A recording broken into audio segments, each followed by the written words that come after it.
আমি মাননীয় প্রধানমন্ত্রীর আগে যদি 8 নম্বর সিরিয়াল তারা ঠিক মতো রাখতো, আমার বক্তব্য মাননীয় প্রধানমন্ত্রীর সামনে হইতো। এখান থেকে আমাকে বঞ্চিত করা হয়েছে, এই জন্য আমি বসে পড়লাম, আমি বক্তৃতা দিব না। ধন্যবাদ। মাননীয় সদস্য, আমরা আপনাকে বক্তব্য দেওয়ার জন্য অনুরোধ জানিয়েছিলাম বা জানিয়েছি। দেওয়া না দেওয়া it's up to you, it's your freedom. আলোচনায় অংশগ্রহণ করবেন কুমিল্লা 2 আসন থেকে নির্বাচিত মাননীয় সদস্য জনাব মোহাম্মদ সেলিম ভুঁইয়া। জনাব মোহাম্মদ সেলিম ভুঁইয়া, আপনার সময় 6 মিনিট। ধন্যবাদ আপনাকে। মাননীয় স্পিকার, আমি আজ বক্তব্য দেব না, এই জন্য দিব না, আমি হলাম শিক্ষক। 46 বছর যাবৎ আমি শিক্ষকতার পেশায় আছি। আমার কাজই বক্তৃতা দেওয়া।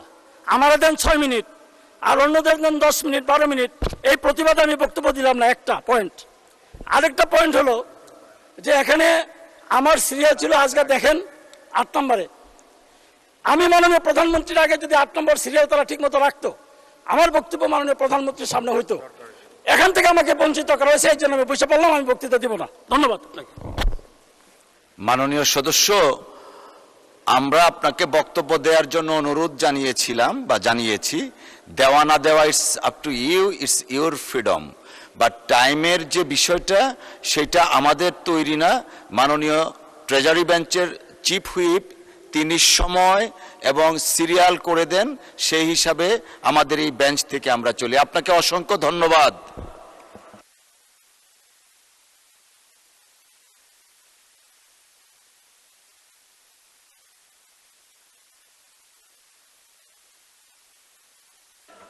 জনাব সেলিম ভুঁইয়া সাহেবকে মাইকটা দেন, উনি কি বলতে চাচ্ছেন একটু বুঝার চেষ্টা কেন করেন। এটা হবে?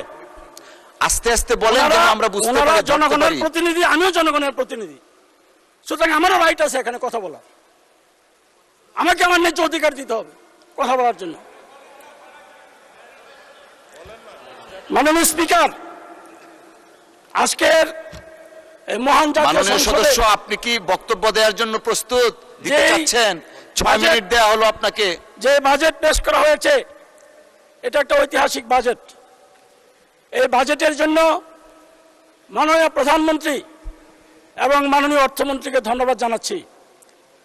এই ঐতিহাসিক বাজেটের উপর বক্তব্য রাখার সুযোগ পেয়েছি, কিন্তু মন খারাপ, ভালোভাবে দিতে পারতেছি না। আজকে এই শিক্ষা খাতকে সর্বোচ্চ অগ্রাধিকার দেওয়ায় আমি আবারও মাননীয় প্রধানমন্ত্রীকে এবং অর্থমন্ত্রীকে ধন্যবাদ জানাচ্ছি। বিগত 17 বছর ফ্যাসিস্ট সরকার শিক্ষা খাতকে ধ্বংস করে দিয়েছে। এই শিক্ষা খাতের উপর যেহেতু সর্বোচ্চ বাজেট, এই জন্যই আমার একটু বক্তব্য বেশি দেওয়ার প্রয়োজন। এই শিক্ষা খাতের বাজেটটা যাতে ঠিক মতো কাজে লাগানো হয়, কারণ এই শিক্ষা খাতে আগে যে বাজেট রাখা হয়েছিল, সেই বাজেটে দেখা যায় যে সবচেয়ে বেশি বরাদ্দ রাখা হয়তো প্রশিক্ষণে, শিক্ষকদের প্রশিক্ষণ। মাননীয় স্পিকার, আপনি শুনলেও অবাক হবেন, এই যে শিক্ষকদের প্রশিক্ষণের জন্য যে বাজেট রাখা হতো, শিক্ষার উন্নয়নের জন্য না, শিক্ষকদের প্রশিক্ষণের জন্য। এই প্রশিক্ষণে শিক্ষকদেরকে না পাঠিয়ে আমরারা এই প্রশিক্ষণে যাইতো, শিক্ষকদের প্রশিক্ষণে। এবং আমরারা এই শিক্ষকদের প্রশিক্ষণে গিয়ে তাদের আত্মীয় স্বজনকেও সেই প্রশিক্ষণে নিত শিক্ষকের নাম দিয়ে। এবং সেখানে তারা যে ট্রেনিং নিয়ে এসে, আমরারা দেখা গেছে যে একজন উপসচিব প্রশিক্ষণ নিয়ে আসছে, উনি প্রশিক্ষণ নিয়ে এসে 2 মাস পরে তাকে বন মন্ত্রণালয়ে ট্রান্সফার করে দিছে। এখন উনি ছাত্রদের প্রশিক্ষণের জন্য যে ট্রেনিং নিয়ে আসলো, সেই ট্রেনিং কি উনি বাঘকে শিখাবে, না ভাল্লুককে শিখাবে, না সাপেরে শিখাবে? এটা প্রশ্ন। এই ধরনের বাজেটকে যাতে অপচয় করা না হয়, আর যাতে এই ধরনের মানে দুর্নীতি শিক্ষা খাতে না হয়, সেটাকে দেখতে হবে। এখানে আপনার আমাদের এত বড় মানে রিস্ক নিয়েছেন এই সরকার, যে কিভাবে শিক্ষার উন্নয়ন করা যায়। আপনি দেখেন, এই একটা পত্রিকায় লেখা আছে, পাঠ্য বই মুদ্রণে এনসিটিভিতে ফের সক্রিয় আওয়ামী সিন্ডিকেট। কেন আমাদের কি লোক নাই? আওয়ামী সিন্ডিকেটদের কাছে কেন? এখানে পরিষ্কার বলা আছে যে সবচেয়ে বেশি বিতর্কিতদের মধ্যে আছে এনসিটিভি সচিব অধ্যাপক শাহ মোহাম্মদ ফিরোজ আল ফেরদৌস। তিনি আওয়ামী লীগের শিক্ষামন্ত্রী, দীপমণির ঘনিষ্ঠ পানি জাহাঙ্গীর, শাহিদুল কবির, রতন কুমার, নিজামুল হক সিন্ডিকেটেরও সক্রিয় সদস্য ছিলেন। এখন তাকে আবার এখানে কেন এই সুযোগটা দেওয়া হলো, এটা আমার আপনার মাধ্যমে প্রশ্ন, এবং ক্ষুদ্র মাঝারি প্রেসকে এখানে যারা আমাদের দেশের এই ক্ষুদ্র মাঝারি প্রেসকে এখানে বঞ্চিত করে এখানে প্রায় 2000 কোটি টাকার মুদ্রণ কাজ ভাটবাটোয়ারা করা হচ্ছে। এটা তদন্তে দেওয়া হোক, এবং তদন্তে দেওয়া হলে দোষী ব্যক্তিদের বিরুদ্ধে এখানে শাস্তিমূলক ব্যবস্থা করা হোক। এখানে আমাদের মাননীয় প্রধানমন্ত্রী এবং অর্থমন্ত্রী যেই আপনার টাকাটা রেখেছেন শিক্ষা খাতে, যে 1,36,606 কোটি টাকা, এই 6 কোটি টাকার সঠিক ব্যবহার করতে হবে। এখানে দেখা যায় কারিগরি শিক্ষার কথা বলা হয়েছে, মাননীয় স্পিকার, কারিগরি শিক্ষা, কর্মমুখী শিক্ষার কথা প্রাধান্য দিয়েছেন আমাদের মাননীয় প্রধানমন্ত্রী, কিন্তু এই কর্মমুখী শিক্ষায় আপনার এখানে এটার উপর আসলে কোনো গুরুত্ব দেওয়া হচ্ছে না। এখানে শিক্ষা প্রতিষ্ঠান যদি আপনি চালু না করেন, নতুনভাবে যদি আপনার কারিগরি শিক্ষা প্রতিষ্ঠান গড়ে তোলা না হয়, তাহলে তো আপনার কিভাবে এই শিক্ষার মান উন্নয়ন করবেন আপনি কারিগরি শিক্ষার? সুতরাং এই কারিগরি শিক্ষার উন্নয়নের জন্য যে সমস্ত শর্ত দেওয়া হয়েছে শিক্ষা প্রতিষ্ঠান গঠন করার জন্য, তৈরি করার জন্য, সেই শর্তগুলি কিছুটা শিথিল করে কারিগরি শিক্ষা প্রতিষ্ঠানের সংখ্যা এখানে বাড়াতে হবে। এখানে NTRC নামক শিক্ষা মন্ত্রণালয়কে শিক্ষক নিয়োগের জন্য যে একটা আপনার NTRC বিগত সরকারের সময়, বিএনপি সরকারের সময় NTRC করা হয়েছিল শিক্ষকদের একটা রেজিস্ট্রেশন দেওয়ার জন্য, কিন্তু এই রেজিস্ট্রেশন কর্তৃপক্ষ এখন মানে কয়েক হাজার নকল সার্টিফিকেট দিয়েছে। এখন এই নকল সার্টিফিকেটধারীরা, এই যে একটা পরীক্ষা নেওয়ার একটা প্রক্রিয়া চলছে, নকল সার্টিফিকেটধারীরা এখন এই পরীক্ষা দেওয়ার সুযোগ পাইতেছে। এই জন্য আগে নকল সার্টিফিকেটধারী যারা, তাদেরকে বাইর করতে হবে। আমরা চাই যোগ্যতা সম্পন্ন, মেধা সম্পন্ন শিক্ষক নিয়োগ করা হোক, কিন্তু সেটা স্বচ্ছ প্রক্রিয়ার মাধ্যমে। কিন্তু NTRC এর যে বর্তমান সিস্টেম, এই সিস্টেমে মাননীয় আইনমন্ত্রী যদি এখানে থাকেন, ওনাকে আমি জানাতে চাই যে আইনের কোথাও বলা নাই NTRC এ শিক্ষক নিয়োগ দিতে পারবে। যেহেতু আইনে বলা নাই, সুতরাং এটা কিভাবে তারা শিক্ষক নিয়োগ দেবে? এই জন্য শিক্ষক নিয়োগের জন্য একটা মিনি আপনার কমিটি গঠন করা হোক, যে BCS এর আদলে, যাতে প্রকৃত এবং মেধা সম্পন্ন শিক্ষকরা আমরা এখানে নিয়োগ পেতে পারি। আমরা চাই একটা এই শিক্ষাকে ঢেলে সাজানোর জন্য আবারও যদি সেই ফ্যাসিস্ট সরকারের আমলের মতো এখানে শিক্ষা অধিদপ্তরের একটা দুর্নীতি রাখরা, NTRCও একটা দুর্নীতি রাখরা, আপনার টেক্সট বুক হলো আরো বেশি দুর্নীতি রাখরা, এগুলিকে ঢেলে সাজাতে হবে। এগুলিকে ঢেলে সাজানো না হলে আমরা কিন্তু আগের অবস্থায় থাকব, এবং জাতির কাছে আমাদের উত্তর দিতে হবে। এবং আমাদের মাননীয় প্রধানমন্ত্রীর যে প্রত্যাশা, হাজার হাজার কোটি টাকা, 1,36,000 কোটি টাকা শিক্ষার জন্য বরাদ্দ রেখেছেন, আজকে আমার মাননীয় প্রধানমন্ত্রী কেন বিতর্কিত হবে? উনি তো করেছেন এদেশের শিক্ষার উন্নয়নের জন্য।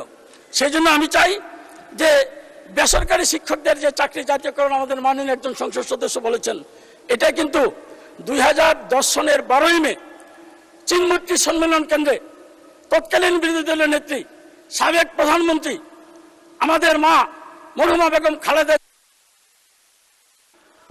মাননীয় সদস্য, আপনাকে আরো 3 মিনিট সময় বৃদ্ধি করা হলো। আমি যদি সরকার গঠন করতে পারি, এদেশের শিক্ষকদের চাকরি জাতীয়করণ করব। ওনার এই ঘোষণার সময় আজকের যিনি আমাদের মাননীয় মহাসচিব বিএনপি বাংলাদেশ জাতীয়তাবাদী দলের, সেখানে উনি ছিলেন, মাননীয় শিক্ষামন্ত্রী তৎকালীন ডক্টর উসমান ফারুক সাহেব ছিলেন, খায়রুল কবির খোকন সাহেব ছিলেন, আমানুল্লাহ আমান সাহেবরা ছিলেন, জয়নুদ্দিন ফারুক সাহেব সেদিন ছিল।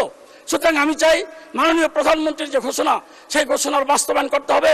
নন এমপি শিক্ষকদেরকে এমপিভুক্ত করতে হবে, এবং এফতাদিয়া মাদ্রাসার শিক্ষকদেরকেও এমপিভুক্ত করার আওতায় আনতে হবে। সুতরাং এই বিষয়গুলি যদি আমরা না আনি, শিক্ষায় আমরা বলবো যে শিক্ষার উন্নয়নের কথা বলবো, শিক্ষকদেরকে অভুক্ত রেখে তো শিক্ষার উন্নয়ন করা যাবে না। শিক্ষা যদি জাতির মেরুদণ্ড হয়, শিক্ষক হবে শিক্ষার মেরুদণ্ড, সেই শিক্ষকদেরকে অভুক্ত রাখা যাবে না। এবং আমাদের মাননীয় প্রধানমন্ত্রী চায় না শিক্ষকদেরকে অভুক্ত রাখার জন্য। মাননীয় স্পিকার, আজকে যেহেতু আমার সময় কম, আমি যদি আগের নির্ধারিত 8 মিনিট পাইতাম, আপনি 2 মিনিট দিলে 10 মিনিট হতো, এখন পাইলাম 9 মিনিট, আরো 1 মিনিট কম আছে আমার। তো যাই হোক, আমার নেতা শহীদ প্রেসিডেন্ট জিয়াউর রহমান, উনি শিক্ষাকে গুরুত্ব দিয়েছিলেন। বেগম খালেদা জিয়া আমাদের মা, উনি শিক্ষাকে গুরুত্ব দিয়েছিলেন। আমাদের নেতা, আমাদের মাননীয় প্রধানমন্ত্রী, উনি শিক্ষাকে গুরুত্ব দেওয়ার জন্যই কিন্তু উনি শিক্ষা খাতে সর্বোচ্চ বরাদ্দ রেখেছেন। আমরা চাই এই বরাদ্দটা আগামী 5 বছরের ভিতরে জিডিপির 5% উন্নীত করা হোক, এবং 5% উন্নীত করে আমাদের এই সমস্যাগুলি দূর করতে হবে। মাননীয় স্বরাষ্ট্রমন্ত্রী এখানে আছেন, আমাদের যে পুলিশ, আমার যে এলাকা সেই এলাকার পুলিশ প্রশাসন তাদেরকে যদি বলা হয় যে ইয়াবা ব্যবসায়ীদেরকে ধরেন, ওনারা বলে কিভাবে ধরবো, আমার তো ইয়া নাই, ওই যে গাড়ি নাই, পরিবহন নাই, তাদেরকে গাড়ি দেন প্রয়োজনে, কিন্তু তাদেরকে ধরার একটা ব্যবস্থা করেন এই মাদক সেবনকারীদের। কিন্তু মাদক সেবন যারা করে আমাদের পুলিশ বাহিনীর অনেক সদস্য এর মধ্যে জড়িত, ডিলার ব্যবসায়ীদের সাথে তারা সরাসরি জড়িত। সুতরাং এই পুলিশকে, এই পুলিশ তো আওয়ামী লীগের পুলিশ, এই প্রশাসন ইউনো ডিসি যারা আছে তারা আওয়ামী লীগের ইউনো ডিসি, তাদেরকে কি করা হয়েছে, হয়তো মতিঝিল থানা থেকে ট্রান্সফার করে আপনি নারায়ণগঞ্জ থানায় দিয়েছেন, কিন্তু এরাই তো, এদের ভিতর থেকে আওয়ামী লীগের গন্ধ যায় নাই। সেই জন্য বাংলাদেশ জাতীয়তাবাদী দলকে বিতর্কিত করার জন্য, বর্তমান সরকারকে বিতর্কিত করার জন্য পুলিশ কাজ করছেন, এই প্রশাসন কাজ করছেন। আমাদের এমপিদের কথা তারা শোনে না, তারা তাদের কাজ দিয়ে ব্যস্ত থাকে। সুতরাং সত্যিকার ভাবে যদি এই বাজেট বাস্তবায়ন করতে হয়, তাহলে এই প্রশাসনকে এবং এই পুলিশ বাহিনীকে ঢেলে সাজাতে হবে। এই পুলিশ দিয়ে বাংলাদেশের কখনো মঙ্গল আমরা আশা করতে পারি না। মাননীয় স্পিকার, আমার এলাকার রাস্তাঘাটের জরাজীর্ণ অবস্থা, এই ভাটাইচর থেকে হোমনা যাওয়ার যে রাস্তা, সেই রাস্তার অধিকাংশ অংশই ভাঙ্গা এবং তিতাসের অনেক অংশই ভাঙ্গা। তিতাসে আরেকটা মিনিট দেন আমাকে, 7 মিনিট হয়েছে, 7 সেকেন্ড আছে, আরেকটা মিনিট আগে থেকে দেন, আমি শেষ করে দেবো 1 মিনিটের মধ্যে। আমার এলাকায় 1 মিনিট দেয়া হলো, শেষ করেন তারপরেও। হ্যাঁ, এখানে একটা এলাকা আছে ঝগড়ার চর, এই ঝগড়ার চরকে আমরা শান্তির চরে পরিণত করতে চাই মাননীয় প্রধানমন্ত্রীর নেতৃত্বে। এবং এই তিতাস নদীর পরে এখান থেকে আপনার এই গ্রামটি সম্পূর্ণ একটা দ্বীপ এলাকা, বিচ্ছিন্ন এলাকা। এখানে আমাদের মাননীয় এলজিআরডি মন্ত্রী, মাননীয় মহাসচিব, উনি পদক্ষেপ নিয়েছেন এই নদীর উপর সেতু নির্মাণ করার জন্য। সেই জন্য আমি মাননীয় মহাসচিবকে এবং আজকের আমাদের স্থানীয় সরকার যে মন্ত্রী, ওনাকে ধন্যবাদ জানাচ্ছি এবং মাননীয় প্রধানমন্ত্রীকে ধন্যবাদ জানাচ্ছি। এই ভবেরচর থেকে মেঘনা যাওয়ার এই রাস্তা, মেঘনা হয়ে হোমনা যাওয়ার রাস্তাটা, এটা মেরামত করার জন্য, এবং আমরা যে যাই আমাদের গাড়ি ওইখানে পড়ে জায়গা, মানুষ দিয়ে আবার উঠাইতে হয়, তো সেই অবস্থায় থেকে পরিত্রাণে আমরা উপায় খুঁজছি। এবং মাননীয় এলজিআরডি মন্ত্রীকে আমি আরেকটা অনুরোধ করব, তিতাসকে একটি পৌরসভায় পরিণত করার জন্য। তিতাস একটি পৌরসভা যাতে হয়, মাননীয় স্থানীয় সরকার মন্ত্রী মহোদয়, আপনি দৃষ্টি আকর্ষণ করে আমার বক্তব্য এখানে শেষ করছি। সকলকে ধন্যবাদ।